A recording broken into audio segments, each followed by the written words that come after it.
নয়। বৃক্ষ অক্সিজেন দান করে, কিন্তু সব বৃক্ষের অক্সিজেন গ্রহণ করলে ক্ষতি হয়। যেমন আসবার সময় রাবারের যে গাছগুলো, যে গাছের আঠা দিয়ে রাবার তৈরি হয়, ওই গাছের নিচে একটা ঘাসও হয় না, হয়?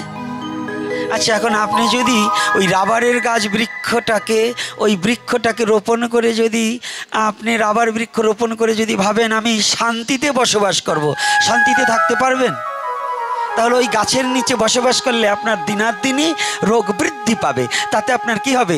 শরীর অসুস্থতা হয়ে যাবে। রাধে রাধে। ওর যে ছোট পরিসরে একটা তুলসী বৃক্ষ, আচ্ছা বলুন তো, ওই রাবার বৃক্ষের মতো কি তুলসী বৃক্ষ এত বড়? এই সনাতন ধর্মের জিনিসটা বুঝতে হবে। যারা গাই গল্প দিয়ে ধর্ম প্রচার করে বেড়ায়, সনাতন ধর্মে গাই গল্প দিয়ে ধর্ম প্রচার করে না। সনাতন ধর্মে সত্য কথা যেটা সেটা বলে, অল্প হলেও সত্য কথা বলে।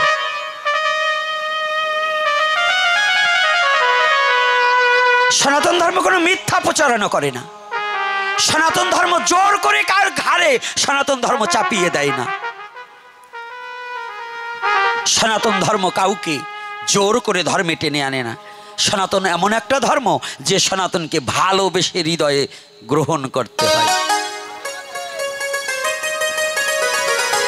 ভালোবেসে গ্রহণ করতে হয়। এই থালাটা নামিয়ে দাও।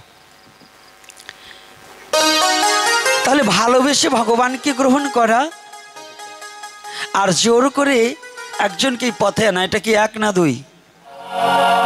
তাহলে সনাতন ধর্মের অল্প পরিসরে সনাতনী থাকলেও এ সনাতনী তেজ থাকতে হবে। দাদা 3 নম্বর ভোকালটা যদি বলেনি কেন?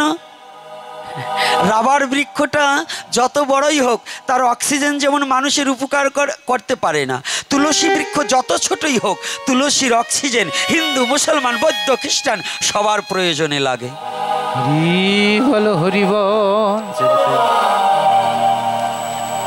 আবার কেউ কষ্ট পাবে না, আমার কথাগুলো দর্শনের উপর হবে।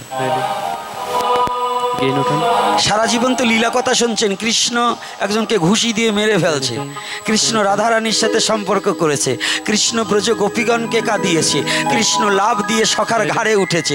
আমি আজকে ও বলবো না। আগে সনাতন ধর্মটা কি এই তত্ত্বটা উপলব্ধি না করতে পারলে আপনার ওই শ্রবণ করে কোনো লাভ হবে না। আগে যদি আপনার পাত্রটা তৈরি না করতে পারেন তাহলে আপনি হরিকথা যতই শ্রবণ করেন ওই ভক্তিবিহীন পাত্রে কখনো হরিকথা কাজে লাগে না। তাহলে সনাতন ধর্মটা কি? ছোট হলেও অনেকে প্রশ্ন করে, হ্যাঁ জনসংখ্যা কত জানো? তোমাদের ধর্ম যদি আদি প্রাচীন হবে তাহলে জনসংখ্যা এরকম হবে কেন? এত স্বল্প পরিসরে হবে কেন? কি যুবকদের মধ্যে এরকম প্রশ্ন আসবে না যে সনাতন ধর্ম যদি আদি অন্ত চিরন্তন চির নূতন চিরন্তন আদি অন্ত হয়ে থাকে, ভূত ভবিষ্যৎ বর্তমান থাকে, তাহলে সনাতন ধর্মের জনসংখ্যা তো কম কেন? হরি বল। অন্যান্য ধর্মের তো জনসংখ্যা অনেক, কিন্তু সনাতন ধর্মে কম কেন? এর কারণ আছে। আচ্ছা বলুন তো, প্লাস্টিক অনেকের ঘরে অনেক থাকে, স্বর্ণ কয়জনের ঘরে থাকে? হরি বল। এই কতজনের ঘরে থাকে? স্বর্ণ কি মানুষের লোকালয়ে দেখায়? 5 কিলো স্বর্ণ থাকলে দেখায়? তো সনাতন ধর্মটা এমন একটা ধর্ম, এই সনাতন ধর্মের আলোকে একটা জিনিস আপনার বুঝতে হবে। সেটা কি? সনাতন ধর্মে আপনার জন্মগ্রহণ করে আপনার জীবন সার্থক হয়েছে। কেন জানুন? যে যুগে যে ধর্মের ভগবান তার ভক্তকে দেখা দেবার নিমিত্তে গোলক ছেড়ে ভূলোকে নেমে আসে, যে ধর্মের সৃষ্টিকর্তা নিজে শুধু পূজা চায় না, তার ভক্তকে ভালোবেসে কাঁধেও চড়াতে পারে, আপনি বলুন দেখি ইহার চেয়ে পবিত্র ধর্ম, ইহার চেয়ে চিরন্তন সত্য ধর্ম, এর চেয়ে আনন্দের ধর্ম আর কোথায় গিয়ে পাবে? হে যুব সমাজ, কি খুঁজে পাওয়া যাবে বাবা? হ্যাঁ, খুঁজিলে ভুবন পাবি না সে ধন, তোর জ্ঞান নয়ন না খুললে পরে। ব্রহ্মাণ্ড খুঁজিলেও সে ধন পাওয়া যাবে না যতদিন পর্যন্ত জ্ঞান নয়ন না খুলবে। আসার সাথে সাথে মায়েদের বলছি মস্তকগুলো ঢাকুন, বলছি না কেন বলছি? এটা আমার লাভ কি, স্বার্থ কি? কারণ এরা আমারই মা, আমারই জাতি, আমারই ধর্মের লোক। এরা অশ্লীলভাবে থাকলে পরে এদের যদি ক্ষতি হয় ওটা তো আমারই ক্ষতি। ক্ষতিকার আমার নয়। তাহলে এই বিশ্ব জগতে ধর্ম বিষয়ের বস্তুটা কি? ধর্ম হচ্ছে একটা বস্তুর উপর দাঁড়িয়ে আছে, সেটা হচ্ছে বিশ্বাসের উপরে। আগে বিশ্বাস, আগে ভক্তি নয়। আগে কি? যদি বিশ্বাস ছাড়া ভক্তি করে, ভক্তি ও গোপীনাথকে পা ধোয়ায় জল খেলো, কিন্তু একটু পরে বললো যে শালা চলে গেছে, বেঁচে গেছি। আগে দেখালো ভক্তি, আর এবার কি বলছে? কি বাবা এরকম আছে কি না? তাহলে আগে কি বিশ্বাস? আমাদের একজন বীর সন্ন্যাসী, বীর সন্ন্যাসীকে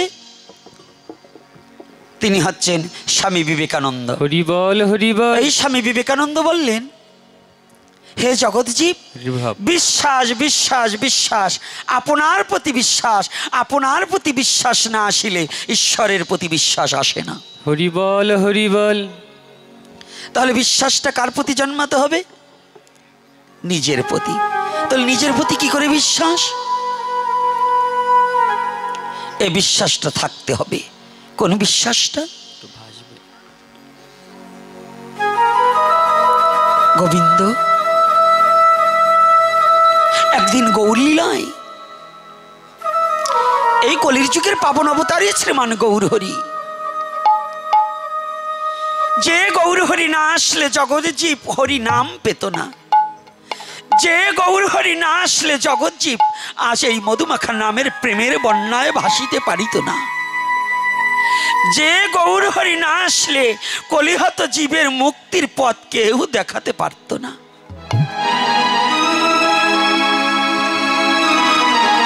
এই পাবন অবতারী শ্রীমান গৌর হরি একজন পার্ষদ ছিলেন মুকুন্দ দাস।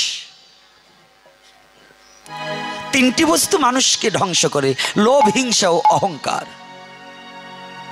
কি কি?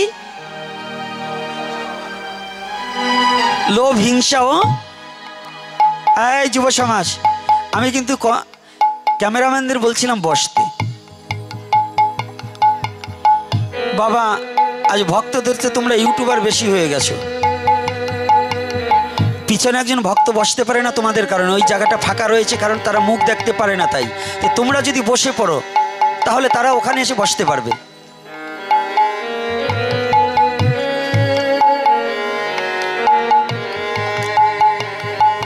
যদি কোনো অহংকারের সৃষ্টি হয় তাহলে তার বিনাশ হবে। দর্পহারি মধুসূদন, ভগবানের এক নাম কি? মধুসূদন। দর্পহারি মধুসূদন। যদি কারো হৃদয় মাঝে দর্প থাকে, দর্পকে ভগবান চূর্ণ না করা পর্যন্ত ভগবান ক্ষান্ত হন না, শান্ত হন না। প্রতিটা জীবের হৃদয় মাঝেও যদি কোনো দর্প থাকে, আমার ভগবান দর্পহারি মধুসূদন তার হৃদয়ের দর্পকে চূর্ণ করার নিমিত্তে যে না কোনো উপায় সে বের করে দেবে।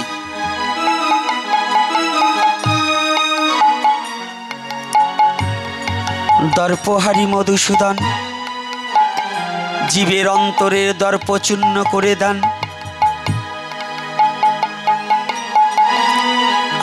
আজ ভগবান গৌর হরির সপার্ষদ মুকুন্দ, মুকুন্দ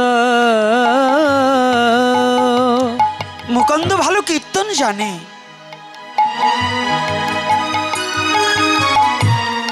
ভালো কীর্তন জানে মুকুন্দ। তো যারা যারা আপনাদের মধ্যেও দেখবেন, আপনাদের গ্রামাঞ্চলে যারা ভালো একটু কীর্তন জানে না, ওদের তেল মারতে হয় বেশি, অন্তত 50 বার বলো কীর্তনীকে, যাও একটু কীর্তন করো। তারপর আমার এ কাজ আছে ও কাজ আছে। আপনাদের কীর্তনীয়রা ভালো, আমাদের দেশে এরকম করে। আপনাদের দেশের কীর্তনীয়রা ভালো, বললেই যায়।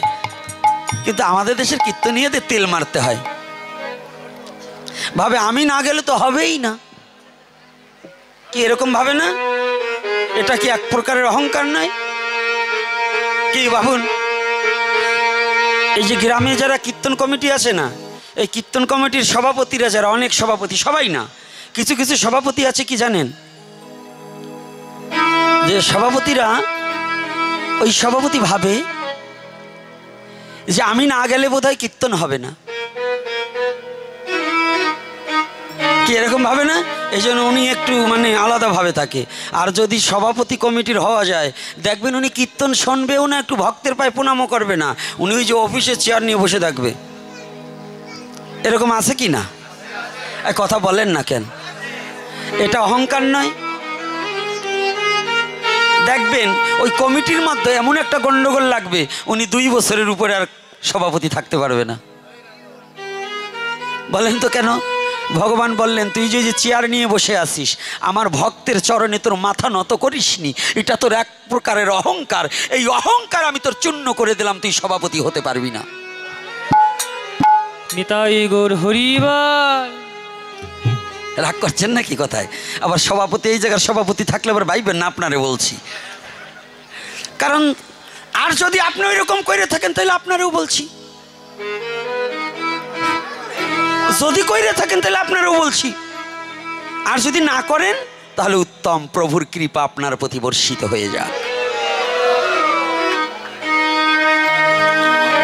আমার মহাপ্রভু যাহা বলাবে সত্য কথা বলাবে, একটা মিথ্যা কথা বলবো না। আর যাহা বলাবেন দর্শনের সাথে সম্পর্ক রেখে বলাবেন, এটা মহাপ্রভু বলাচ্ছে, আমি বলছি। তো কীর্তনীয়দের মধ্যে যেমন একটা অহংকার আছে, আমি ভালো গান গাইতে পারি, আমি যত সময় না যাব থাকুক ভক্ত বসে থাকুক, আমি না গেলে তো হবে না। দেখবেন ওই কীর্তনীয়কে ভগবান এমন একটা বেধি দেবে, আরও কোনোদিন গান গাইতেই পারবে না। কেন দিচ্ছে? ভগবান বলছেন, তোর দর্পকে আমি চূর্ণ করে দেব, তোর অহংকারকে আমি ধুলার সাথে মিশিয়ে দেব, তোর অহংকারটাকে আমি পদদলন করে দেব।